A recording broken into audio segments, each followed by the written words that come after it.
Welcome into Seattle Seahawks today. I am your host, Tom Downey, and on today's video, we're taking a look at some potential cap cuts this offseason for the Seattle Seahawks. Now, depending on what the salary cap is, well, that's going to impact what the Seahawks are able and want to do this offseason.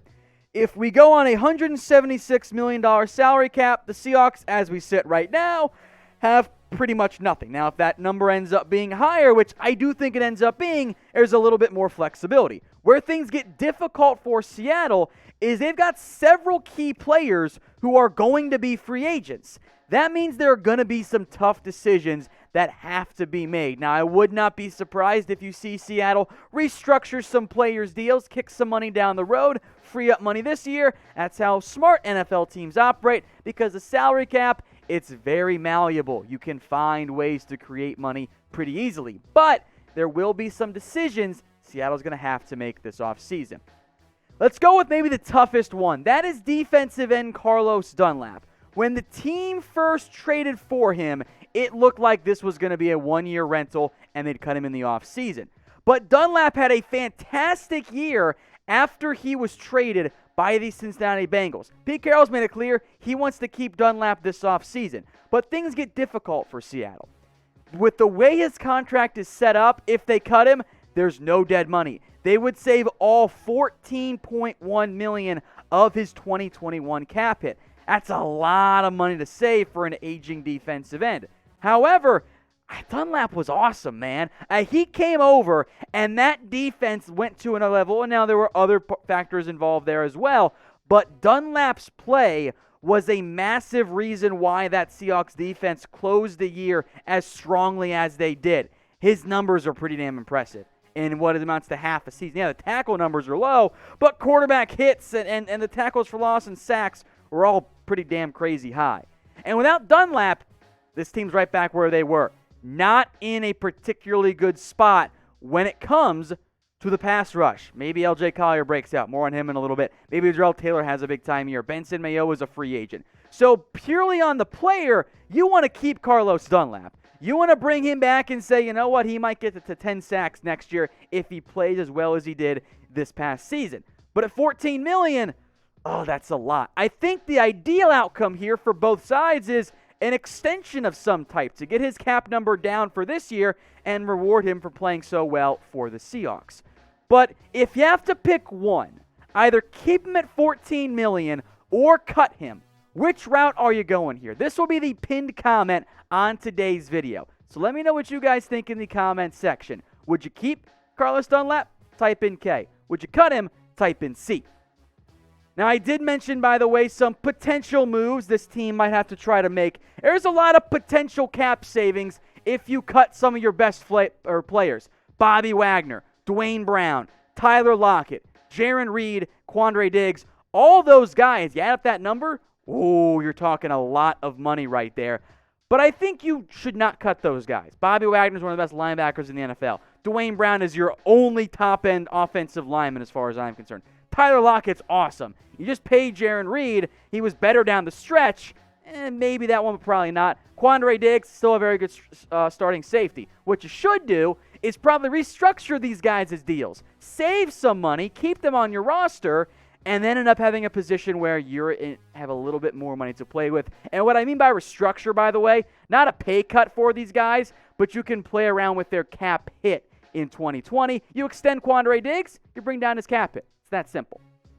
Now, who do you guys want the Seahawks to cut? We're going to dive into some more names. Some I think make some sense. Some I'm not quite as sold on. But let me know in the comments section who you want the Seahawks to cut this offseason. Let's talk Tre Flowers now, who in a bubble you're like, well, shoot, Tom, you've got Quentin Dunbar as a free agent. You got Shaquille Griffin as a free agent. Do you want to cut one of your top 4 or 5 corners? Probably not in a bubble, although ooh, you saved $2.18 million by cutting Tre Flowers. If that's the difference between keeping or losing a Griffin or a Dunbar, a healthy Dunbar, by the way, I think you got to cut Tre Flowers. So right now, you're probably not like, oh yeah, let's cut him no matter what, because you're just so thin at the cornerback spot. Tre Flowers is not great. And with the way his cap hit counts and the money to be saved, might be just enough in a tighter salary cap season to try to move on from him. He was just not that good of a football player. In reality, he's probably your 5th best cornerback right now on your roster with everyone healthy. But if you don't have Griffin, if you don't have Dunbar, and you can't find other guys in free agency to replace those, you probably are better off keeping Tre Flowers at that point. If you can keep Griffin and or Dunbar at that point, I think it makes more sense to move on from Tre Flowers. Today's show made possible by our sportsbook partner, BetUS. Head over to chatsports.com/bet, takes you right into that BetUS site, and use promo code Seahawks125. That gets you a 125% deposit bonus. And if you place a bet and put down at least $100, by the way, email us, Seahawks@chatsports.com. We'll get you guys hooked up with a Seahawks jersey. Don't forget to place that bet, by the way, in order to be eligible. Bet on the Super Bowl. Maybe it's for or against Tom Brady. Either way, if you have questions or once you've done everything, hit us up. I'll put the email in the comments and in the description. It's Seahawks@chatsports.com.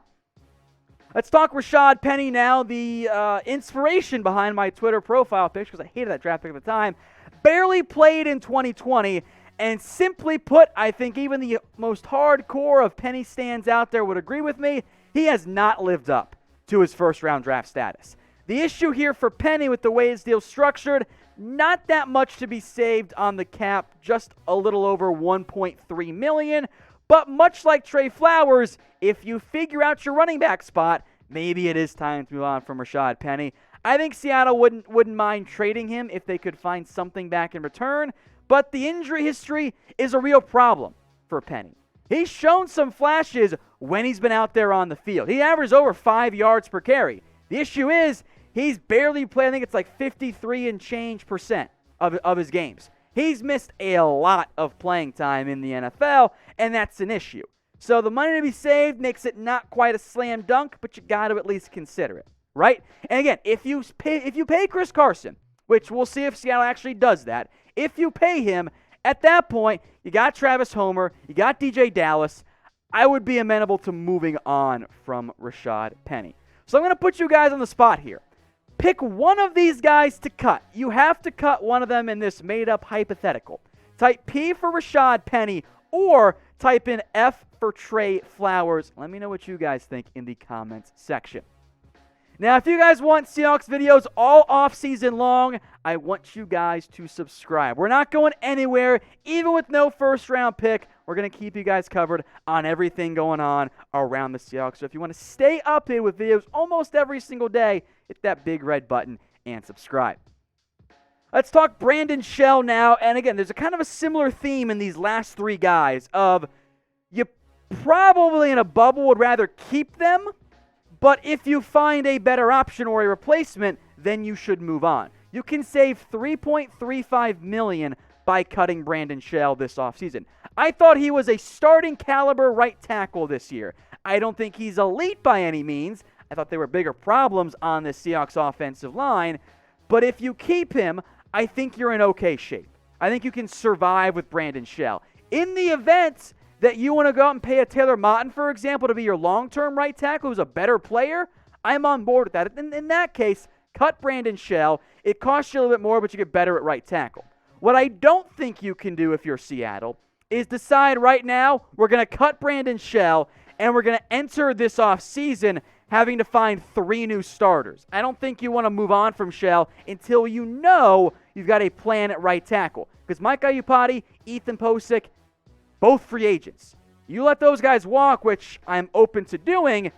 Asking to overhaul your offensive line with 3 new starters, that's a lot unless you know in advance, hey, we're going to do this at left guard, this at center, and this at right tackle. In the event you can upgrade from Brandon Shell, his contract makes it that it's easy to do so. You can save that $3.35 million. Again, I thought the offensive line was better when he was out there. They did struggle down the stretch, in part because of Shell's injuries. He's not an elite right tackle, but he's not the problem on the offensive line either. So again, it comes down to this. Can you find an upgrade? If so, then yeah, cut Brandon Shell, save some money, spend it on that upgrade at right tackle. If not, you might be better served keeping him because there's not a lot of great cap cut candidates this offseason for Seattle. But Shell, If you find the upgrade, maybe it's worth it in the end.